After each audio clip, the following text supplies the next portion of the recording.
সীতারাম দাস ওঙ্কারনাথ উনি এসেছিলেন ছাত্র হিসেবে ওনার গুরু দাশরথী দেবের কাছে। টোল ছিল তখন, টোলের শিক্ষা নিতে। আচ্ছা, আগে পূর্বে অনেক কথা আছে, সে বালির টোলে ওনারা পড়াশুনো করেছিলেন। সেখানে তাদের কথা হয়েছিল যে পরবর্তীকালে আপনি যদি টোল করেন তাহলে আপনার টোলেতেই আমি ভর্তি হব, আচ্ছা, করব।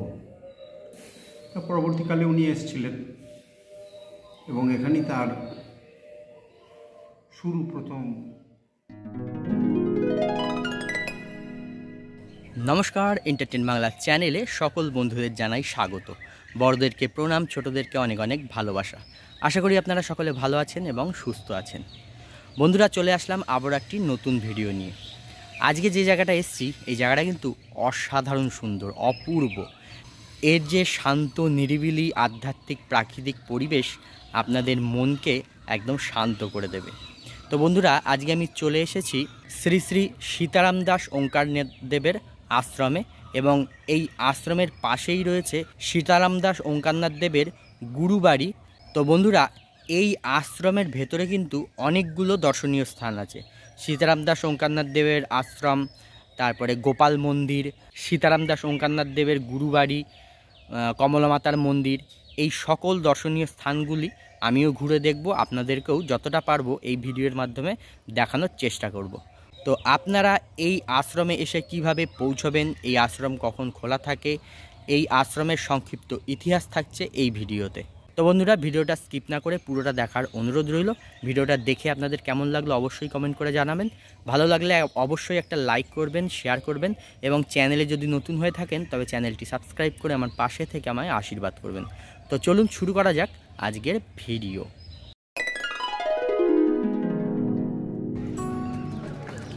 চলে এসেছি এখন তেলান্ডু স্টেশনে। আজকের গন্তব্যস্থলে যেখানে যাচ্ছি সেখানে যেতে গেলে এই তেলান্ডু স্টেশনেই আসতে হবে। তো আপনারা এই তেলান্ডু স্টেশনে কীভাবে আসবেন? হাওড়া থেকে বর্ধমানগামী যে কোনো লোকাল ট্রেন ধরে, সে হাওড়া বর্ধমান লোকাল হোক, হাওড়া মেমারি লোকাল হোক, হাওড়া পান্ডুয়া লোকাল হোক, যে কোনো লোকাল ট্রেন ধরে আপনারা পৌঁছে যেতে পারবেন খুব সহজেই এই তেলান্ডু স্টেশনে। তেলান্ডু স্টেশনে নেমে তেলান্ডু স্টেশনের 3 নম্বর প্ল্যাটফর্মের দিক থেকে আপনাদের বাইরে বেরোতে হবে। তো চলুন আমি দেখিয়ে দিচ্ছি কিভাবে আমি যাচ্ছি। এই হচ্ছে তেলান্ডু স্টেশন। আমি হাওড়ার দিক থেকে এসে 1 নম্বর প্ল্যাটফর্মে নামলাম। এখন 1 নম্বর প্ল্যাটফর্মের দিক থেকে ওই 3 নম্বর প্ল্যাটফর্মে যাব। যেদিকে হাওড়া সেদিকেই হেঁটে যেতে হবে, হেঁটে গিয়ে এই দিক থেকেই বেরোতে হবে। এই যে আমি 1 নম্বরে নেমেছিলাম, 1 নম্বর থেকে আমি এখন 3 নম্বরে চলে এসেছি। আর এখান থেকে এই যে বাইরে বেরোনোর রাস্তা। আর এখানে দেখুন একটা কি সুন্দর পলাশ ফুলের গাছ, দারুণ লাগছে, ফুলে একদম ভর্তি হয়ে রয়েছে। এবারে এখান থেকে নেমে যাব সোজা। এখান থেকে নেমে সামনেই হচ্ছে অটো স্ট্যান্ড। এই সামনে এই যে অটো স্ট্যান্ড, এই অটো স্ট্যান্ড থেকে অটোয় উঠে বলতে হবে দিকসুই গ্রাম যাব। তো তেলান্ডু স্টেশন থেকে আমি অটোয় উঠে পড়েছি। অটো এখান থেকে সময় লাগবে 10 মিনিট মতন, আর ভাড়া হচ্ছে জন প্রতি 15 টাকা করে।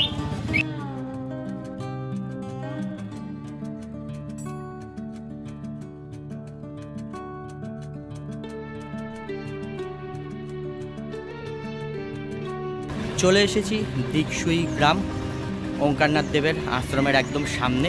আমি এই আশ্রমের সামনেই দাঁড়িয়ে আছি। এই যে এইখানেই হচ্ছে এই আশ্রম। আমি এই অটো থেকে নামলাম। এখানে এই হচ্ছে আশ্রমের মূল প্রবেশদ্বার। ওপরে দেখুন লেখা রয়েছে দিকসুই সাধন সমিতি। স্থাপিত হচ্ছে 1320 সাল। এই হচ্ছে আশ্রমের মূল প্রবেশদ্বার।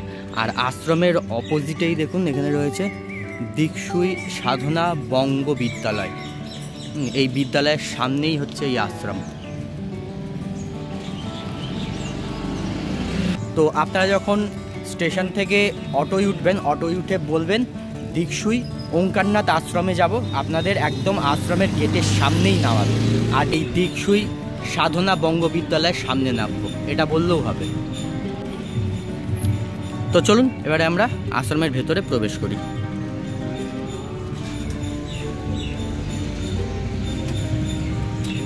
আশ্রমে প্রবেশ করেই দেখুন আশ্রমের সামনে এরকম সুন্দর গাছপালা দিয়ে সাজানো, অনেক গাছপালা রয়েছে। আশ্রমের প্রাঙ্গণটা বেশ নিস্তব্ধ, নিরালা, খুব সুন্দর। আশ্রম প্রাঙ্গণ পেরিয়ে এসেই আশ্রমের মূল মন্দির। দু সাইডে দুটো মন্দির আছে, দুটো মন্দিরের মাঝখানে এই বিশাল বড় এক নাট মন্দির। আর এই নাট মন্দিরের মাঝখানেই দেখুন একটি অপূর্ব সুন্দর তুলসী মঞ্চ করা রয়েছে। আর এই সাইডে হচ্ছে রাম সীতার মন্দির, আর এই সাইডে হচ্ছে রাধা কৃষ্ণের মন্দির। এই দুটো মন্দিরের মাঝখানেই এই বড় নাট মন্দির। আর নাট মন্দিরের এই তুলসী মঞ্চের পেছন দিকে দেখুন এইখানেও অনেকগুলো মূর্তি রয়েছে। প্রথমেই যে মূর্তিটা দেখছেন ইনি হচ্ছেন পরাঙ্কুশ মহারাজ। তারপরেই রয়েছেন শ্রী শ্রী সীতারাম দাস ওঙ্কারনাথ দেব।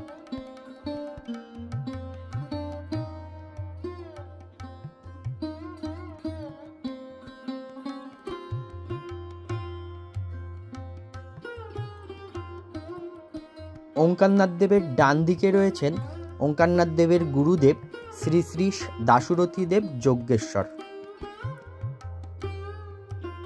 এরপর রয়েছেন দামোদর দাসজি, ইনি হচ্ছেন পরম গুরুদেবের গুরুদেব, অর্থাৎ দাশরথী দেব যজ্ঞেশ্বরের গুরুদেব। নাট মন্দিরের উত্তর দিককার যে মন্দির, সেই মন্দিরের গর্ভগৃহে বিরাজ করছেন রাধা গোবিন্দ। মন্দিরের গর্ভগৃহের ভেতরকার মেঝে সুন্দর করে মোজাইক করা এবং উঁচু বেদির ওপরে বিরাজ করছেন রাধা গোবিন্দ। রাধা গোবিন্দের বাদিকে কাঠের সিংহাসনের ওপরে দামোদর দাসজির একটি চিত্রপট রাখা রয়েছে। রাধা গোবিন্দের সামনে রয়েছে ওঙ্কারনাথ দেবের চিত্রপট এবং দাশরথী দেব যজ্ঞেশ্বরের চিত্রপট। এছাড়াও রয়েছে শালগ্রাম শিলা, মা জগদ্ধাত্রীর চিত্রপট, আরও অন্যান্য দেবদেবতার চিত্রপট। উত্তর দিকের মন্দিরে রাধা গোবিন্দকে দর্শন করে এবারে চলে যাচ্ছি নাট মন্দিরের দক্ষিণ দিককার মন্দিরে, যে মন্দিরে বিরাজ করছেন শ্রী শ্রী রাম, অনুজ, লক্ষণ এবং মাতা সীতা।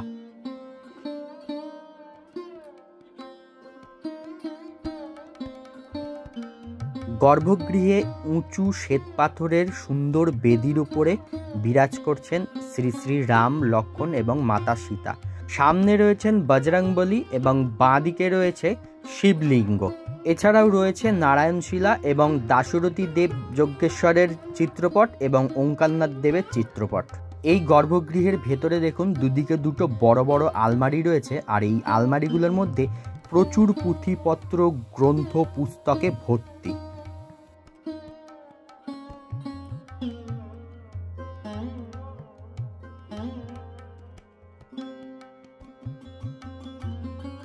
গর্ভগৃহে দেবদেবতাদের দর্শন করে চলে আসলাম আশ্রমের ভেতর দিককার যে মন্দির প্রাঙ্গণ, সেই দিকটায়। আর এইখান থেকে পুরো আশ্রমের যে মন্দির দুটো রয়েছে কি অপূর্ব সুন্দর দেখতে লাগছে দেখুন।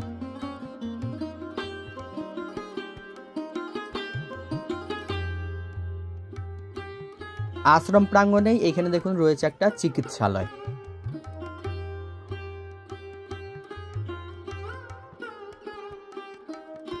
আর এই দিককার যে কক্ষগুলো, এগুলোতে আশ্রমের সেবায়েতরা থাকেন। পুরো আশ্রম প্রাঙ্গণটা খুব পরিষ্কার পরিচ্ছন্ন এবং খুব শান্ত, নিরিবিলি একটা আধ্যাত্মিক পরিবেশ।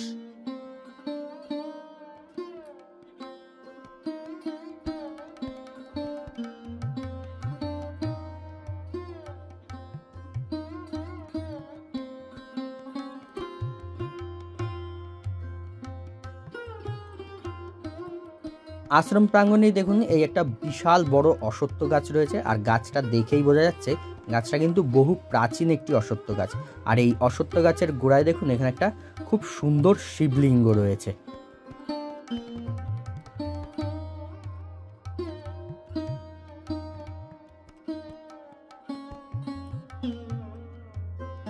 এই অশ্বত্থ গাছটা কিন্তু বিশাল বড়, আর অশ্বত্থ গাছের সমস্ত পাতা দেখুন ঝরে গেছে। কি অপূর্ব সুন্দর দেখতে লাগছে অশ্বত্থ গাছটা।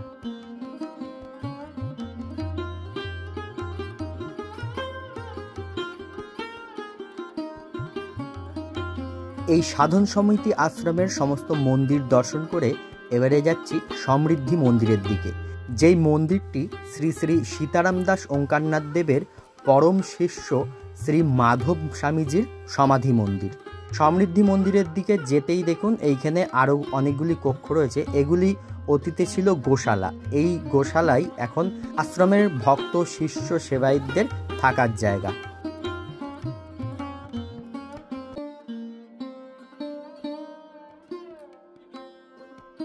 এইবারে প্রবেশ করলাম এই সমৃদ্ধি মন্দিরে। এই হচ্ছে সমৃদ্ধি মন্দির। এই মন্দিরেও দেখুন এইখানেও অনেকগুলো ঘর রয়েছে।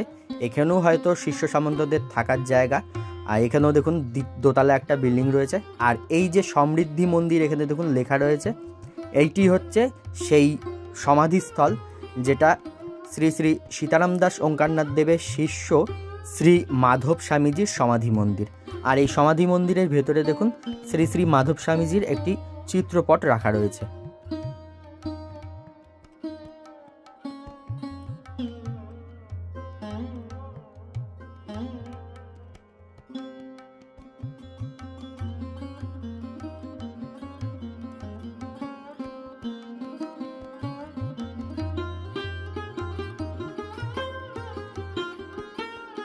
সমৃদ্ধি মন্দির দর্শন করে এবারে আবার সামনের দিকে এগোতে লাগলাম। এই দিকে রয়েছে আরও অনেকগুলি দর্শনীয় স্থান। সমৃদ্ধি মন্দির পার করে এসে দুদিকে সবুজ গাছপালার মাঝখান থেকে চলে গেছে এই সরু মাটির রাস্তা। এই মাটির রাস্তা সোজা চলে যাচ্ছে কমলা মাতা মন্দির এবং গোপাল মন্দিরের কাছে। আর এই দিকেই হচ্ছে সেই পুণ্যভূমি শ্রী শ্রী সীতারাম দাস ওঙ্কারনাথ দেবের গুরুদেব শ্রী দাশরথী দেব যোগেশ্বরের বাড়ি।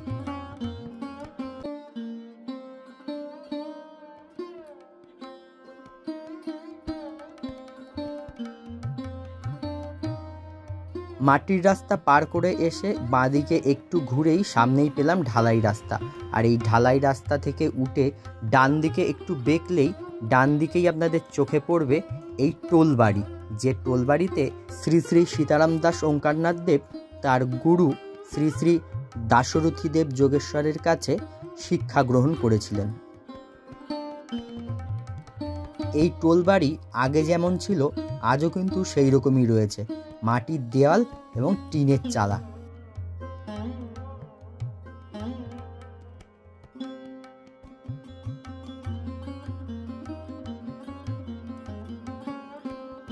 এই হচ্ছে এই টোলবাড়ির ঘরের ভেতরটা। এই ঘরে বসেই শ্রী শ্রী দাশরথী দেবের কাছে ওঙ্কারনাথ দেব পড়াশুনো করতেন। ঘরের ভেতরে মাটির দেওয়ালে দেখুন কি অপূর্ব সুন্দর সব কারুকার্য করা রয়েছে।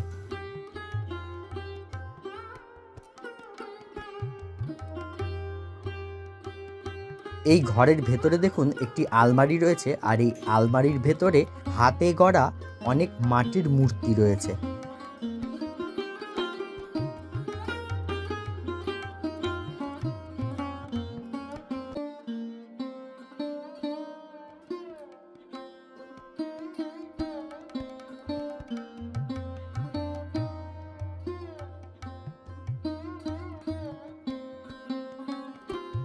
টোলবাড়ি দর্শন করে চলে আসলাম বাইরে। টোলবাড়ির ঠিক সামনাসামনিই রয়েছে এই গোপাল মন্দির।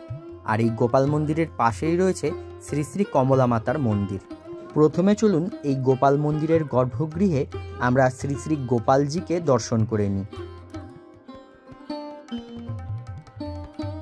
গর্ভগৃহে সুসজ্জিত কাঠের সিংহাসনে রয়েছে কোষ্ঠী পাথরের গোপালের মূর্তি। গোপালের ডান দিকেই রয়েছে একটি শিবলিঙ্গ।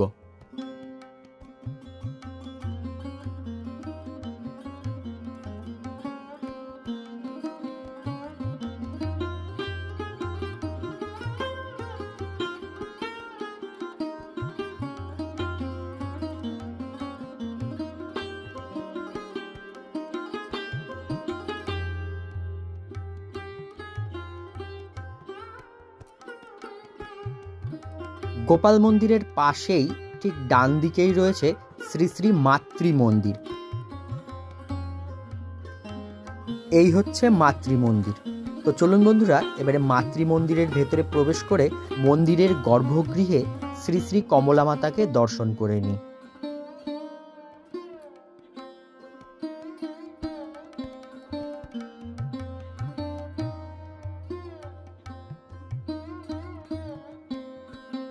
মাতৃমন্দিরের গর্ভগৃহের ভেতরে মাঝখানেই যে চিত্রপট দেখছেন ইনি হচ্ছেন শ্রী শ্রী কমলা মাতা। কমলা মাতা হচ্ছেন শ্রী শ্রী ওঙ্কারনাথ দেবের স্ত্রী। কমলা মাতার ডান দিকে রয়েছেন শ্রী শ্রী ওঙ্কারনাথ দেবের পটচিত্র, আর বাঁ দিকে রয়েছে শ্রী শ্রী দাশরথী দেব যোগেশ্বরের পটচিত্র। মাতৃমন্দির দর্শন করে এবারে চলে আসলাম সেই পুণ্যভূমি শ্রী শ্রী ওঙ্কারনাথ দেবের পরম গুরু শ্রী শ্রী দাশরথী দেব যোগেশ্বরের বাড়ি।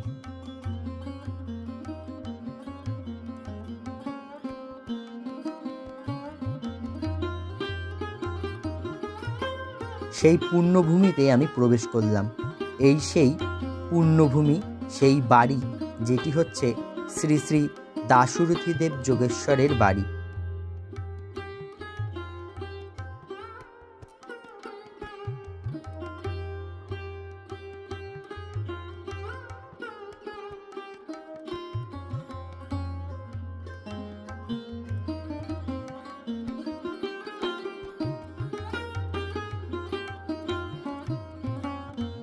বাড়ির বাইরে থেকেই এতক্ষণ আমি এই বাড়িটা দর্শন করছিলাম। এইবারে চলে আসলাম এই বাড়ির অন্দরমহলে। এই হচ্ছে এই বাড়ির অন্দরমহল, আর এই বাড়ির অন্দরমহলে রয়েছে অপূর্ব সুন্দর এক মন্দির। তো চলুন বন্ধুরা, সেই অপূর্ব সুন্দর মন্দির আমি তো দর্শন করবই, এবং এই ভিডিওর মাধ্যমে আপনাদের যতটা পারবো দর্শন করানোর চেষ্টা করব। মন্দিরের ভেতরে প্রবেশ করে উপলব্ধ করতে পারছি এক অপার শান্তি, অপূর্ব সুন্দর পরিবেশ। এখানে দেখুন শ্রীকৃষ্ণের রাসলীলাটা মূর্তির মাধ্যমে ফুটিয়ে তোলা হয়েছে। আর এদিকে দেখুন আরও ছবি রয়েছে, যেখানে শ্রী শ্রী ওঙ্কারনাথ দেব, শ্রী শ্রী দাশরথী দেব, শ্রী শ্রী দামোদর দাসজি, এরকম অনেক মহাপুরুষদের ছবি রয়েছে। মূল গর্ভগৃহের সামনে ডান দিকে দেখুন রয়েছে পরম গুরুদেব শ্রী শ্রী দাশরথী দেব যজ্ঞেশ্বরের মূর্তি এবং ওনার পত্নী শ্রী শ্রী পরম গুরুমার মূর্তি। আর গর্ভগৃহের বাঁ দিকে দেখুন এখানে রয়েছে শ্রী শ্রী সীতারাম দাস ওঙ্কারনাথ দেবের মূর্তি এবং শ্রী শ্রী দামোদর দাসজি মহারাজের মূর্তি। পরম্পরা সীতারামের গুরুদেব দাশরথী দেব, দাশরথী দেব গুরুদেব দামোদর দাসজি। আচ্ছা, দামোদর দাসজি। ওনার বাড়ি হচ্ছে মধুপুর, এখন ঝাড়খণ্ডের তেতেরিয়া গ্রামে। আচ্ছা। পরম গুরুদেবের বাড়ির যে মন্দির, সেই মন্দিরের এই হচ্ছে গর্ভগৃহ। অপূর্ব সুন্দর, অসাধারণ সুন্দর।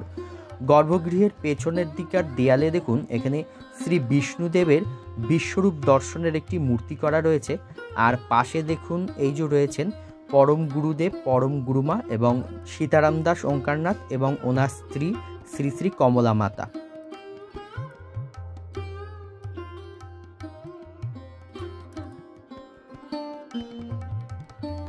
সুসজ্জিত শ্বেত পাথরের বেদির উপরেই রয়েছেন শ্রী শ্রী রাধা গোবিন্দ, তারপর রয়েছেন গোপাল, তারপর রয়েছেন শ্রী শ্রী জগন্নাথ সুভদ্রা বলরাম দেব। নিচের দিকে গুরু পরম্পরার চিত্রপট এবং ওনাদের পাদুকা রাখা রয়েছে। এছাড়াও এই মন্দিরের গর্ভগৃহে আরও বিভিন্ন দেবদেবতা এবং মহাপুরুষ মনীষীদের চিত্রপট এবং মূর্তি রাখা রয়েছে।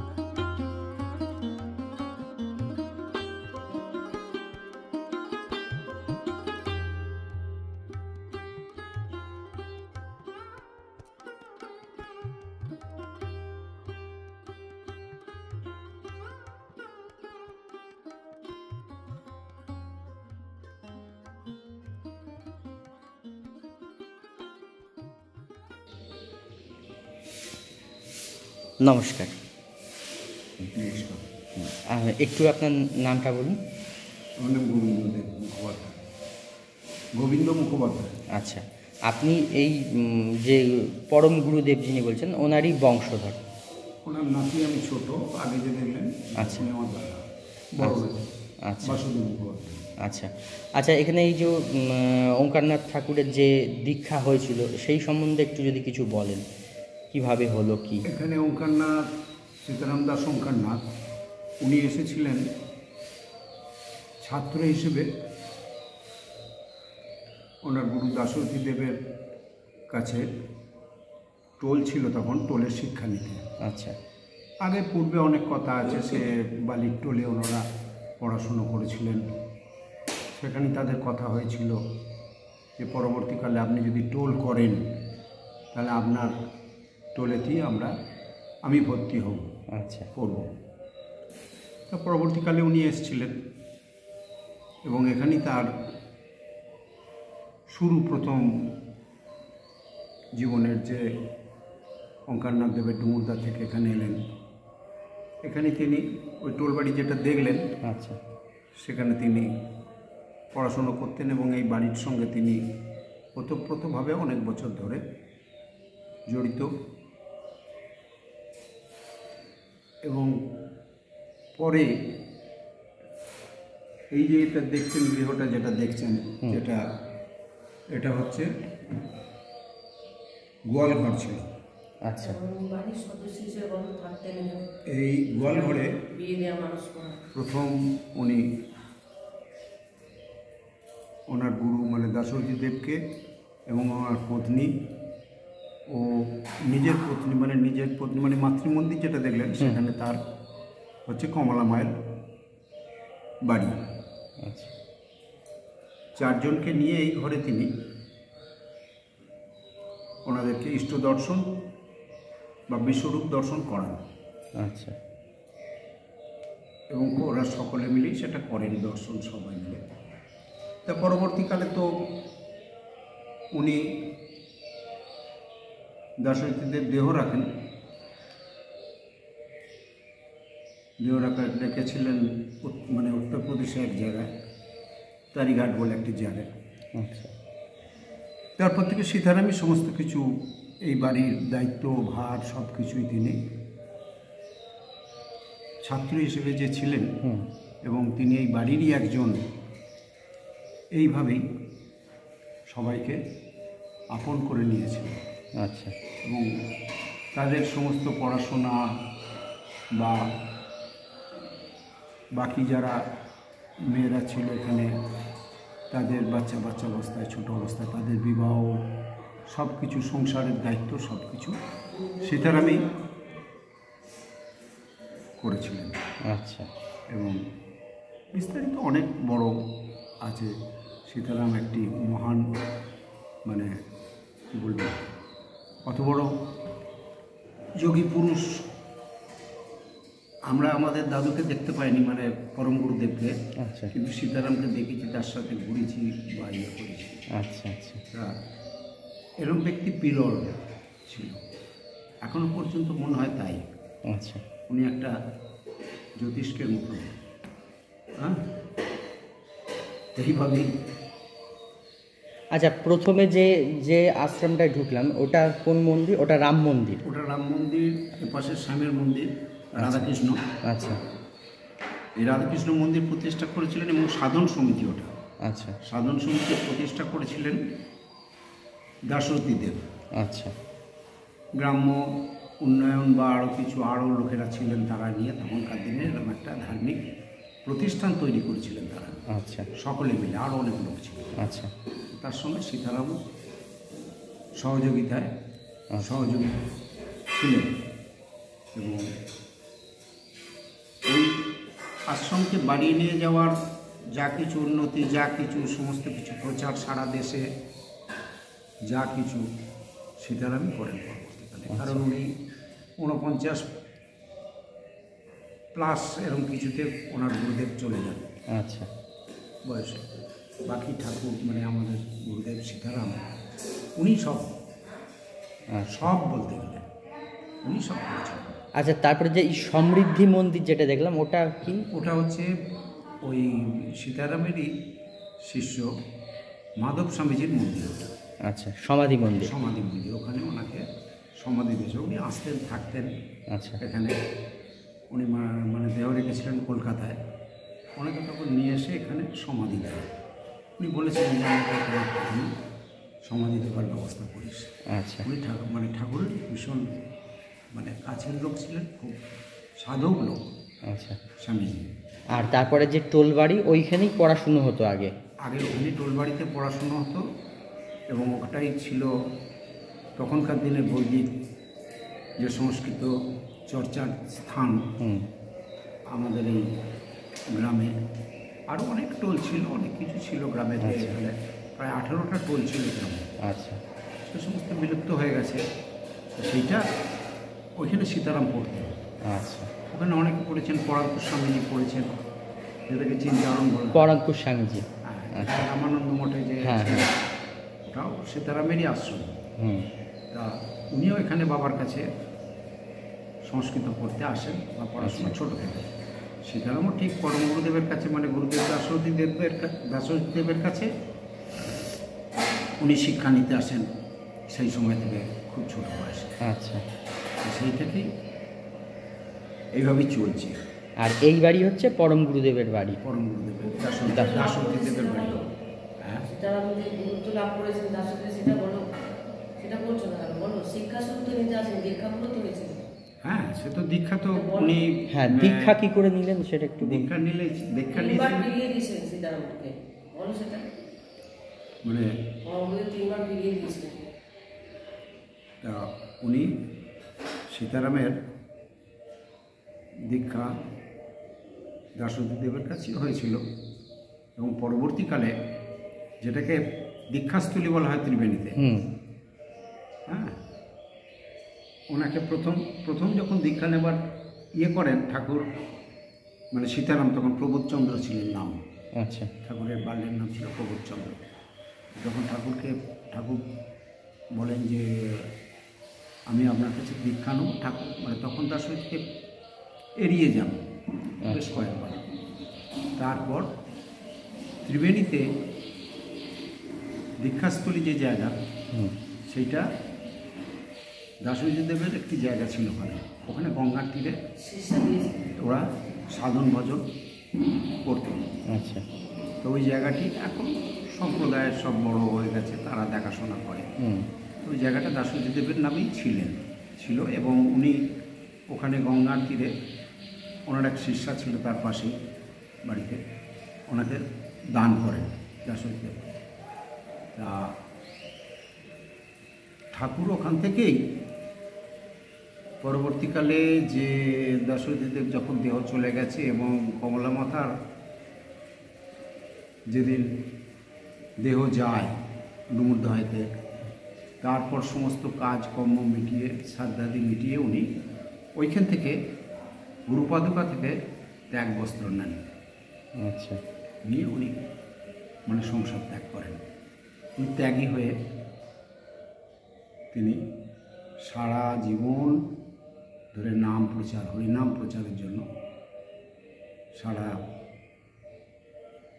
ভারতবর্ষ, কেন ভারতবর্ষের বাইরে পর্যন্ত উনি না গিয়েও অন্যরা গিয়েও সেই নাম প্রচার করে এসেছেন। আচ্ছা। হ্যাঁ, যেটা দাশরথীদেব যোগেশ্বর ওনার গুরুদেব করতে পারেননি, ওনার বিশেষভাবে বেশি দিন বাঁচেননি বলে দাশরথীদেবের মনের ইচ্ছে ছিল হরিনামে একমাত্র সমস্ত পেয়েছিলেন তো কোথায়? বলা যায় হরিনামকেই আমরা সমস্তভাবে আশ্রয় করে আছি। আচ্ছা। বা আমরা এখনো পর্যন্ত যতটুকু পারি ততটুকুতে চালিয়ে যাচ্ছি সেই নাম মন্ত্র। এই নাম মন্ত্র দাশরথীদেবের মধ্যে ছিল, এবং দাশরথীদেবের প্রচারের জন্য ব্যাকুল হয়েছিল। আচ্ছা। সেই ব্যাকুলতা সীতারামই কাটিয়েছিলেন। সীতারামই সব। আচ্ছা, এখানে কি কি অনুষ্ঠান হয়? এখানে যেমন সামনে 19শে মার্চ দাশরথীদেব যোগেশ্বরের জন্মদিন, আচ্ছা। পঞ্চম দোল, এই 19শে মার্চ। ওদিন আসবেন, ওদিন পঞ্চম দোল হয় এবং আমাদের সীতারামের জন্মদিন পালন হয়। আচ্ছা। হ্যাঁ, এরকম ধরনের দোল, পরমগুরুদেব রাস, জন্মতিথি হয়। পরম গুরুমার জন্মতিথি, সারা বছরই নানা রকম নানা মানে কিছু হয়ে আছে। লোকজন আসেন, সব কিছু। জগন্নাথী পুজো হয়, জন্মাষ্টমী পালন হয়, সাধন সমিতি প্রতিষ্ঠিত পৌষ মাস সংক্রান্তিতে হয়। আচ্ছা। অনেক অনুষ্ঠান এখানে হয়। আচ্ছা। আর কখন খোলা হয় আশ্রম? সব সকালবেলায় 5টায় খুলে যায়। কটা অবধি খোলা থাকে? 5টা থেকে আপনার মানে রাত্রি যতক্ষণ না ভোগ হয়, ভোগ হওয়া পর্যন্ত। আচ্ছা। 8টা 9টা মানে রাত্রি 8টা 9টা পর্যন্ত। এতক্ষণের মধ্যে যখন দর্শনার্থীরা আসবেন দর্শন পাবেন। দুপুরে 2 ঘন্টা বন্ধ থাকে। আচ্ছা। আচ্ছা। হ্যাঁ, দুপুরে 2 ঘন্টা বন্ধ থাকে, 12টা থেকে 2টো 2:30 পর্যন্ত। আচ্ছা। হ্যাঁ, 1টা থেকে 2টো 3টে পর্যন্ত বন্ধ থাকে, তারপর আবার বিশ্রামের পর আবার বিকেলে এই যেমন এখন খোলা আছে, হুম। ওখানেও সেরকম সেইভাবে চলে আসছে আজকে। আচ্ছা, এখানে কি ভোগ প্রসাদের ব্যবস্থা আছে নিত্যকার? নিত্য ভোগ প্রসাদ আচ্ছা, তার আমাদের হয়। তার যেমন গোপালের সেবা, ওখানে রামস্বামের আচ্ছা, ভোগ। এখন কোনো যদি দর্শনার্থীরা আসেন তারা ভোগ প্রসাদ তারা পায়? একটু জানিয়ে এলে আরো ভালো হয়। আচ্ছা। এলে তো পাবেনই, আচ্ছা। নিশ্চয়ই পাবেন, হুম। মানে জানিয়ে এলে খুব ভালো হয়। এবং ভোগ প্রসাদে কোনো পয়সা কিছু ইয়ে করা হয় না, বিনামূল্যে? হ্যাঁ। আচ্ছা, সেটা কখন বিতরণ হয় প্রসাদটা? প্রসাদটা 12:30 1টা যেমন হয়, আচ্ছা। 1টার মধ্যে শুরু হয়ে যায়। আচ্ছা আচ্ছা, আপনাদের সঙ্গে আগের থেকে যদি যোগাযোগ করতে হয় যোগাযোগ একটা, করে ফোন নম্বর রাখবেন। আচ্ছা ঠিক আছে। আর এখানে যদি দীক্ষা নিতে চায় কেউ, দীক্ষা তার নিতে জন্য গেলে কি করতে দীক্ষার হবে? ব্যবস্থাও আছে, আগের থেকে এসে যোগাযোগ করতে হবে? ফোন করে আসলে ভালো, আচ্ছা আচ্ছা। যে আমরা যেতে পারি অমুক দিন। এবার থাকতেও পারে, অনেক সময় বাইরে চলে যাই, থাকি না, হুম হুম। এরকম সময় যে দাদা থাকেন, আচ্ছা এই এনারা থাকেন, আচ্ছা। হ্যাঁ, বদলে থাকেন, মানে কখনো বাইরে গেল কোনো হুম। কাজে, এরকম ফোন করে এসে বলতে পারে। আচ্ছা আচ্ছা, ঠিক আছে। অনেক অনেক ধন্যবাদ। জয় গুরু, জয় গুরু, জয় গুরু। জয় গুরু। তো বন্ধুরা, আমি এখন বসে আছি এই পরম পুণ্যস্থলে, যেখানে হচ্ছে শ্রী সীতারাম দাস ওঙ্কারনাথের যে গুরু, পরম গুরু যে দাশরথী দেব, ওনার বাড়ির মধ্যেই বসে আছি। আর ওনার বাড়ির সমস্ত সদস্যরা ওনারা আছেন এখানে, এই যে এখানে ওনাদের থেকেই আমি এই বাড়ি সম্বন্ধে বা এই আশ্রম সম্বন্ধে জানলাম। ওনাদের ব্যবহার, অমায়িক ব্যবহার, অসাধারণ সুন্দর মানুষজন। আর আমরা দেখুন এসেছি এখানে, আমাদেরকে এখন এখানে প্রসাদ দেওয়া হয়েছে। তো আপনাদেরকেও অনুরোধ করব, আপনারাও অবশ্যই একবার হলে এই জায়গায় এসে ঘুরে যাবেন। আশা করি আপনাদের খুব ভালো লাগবে।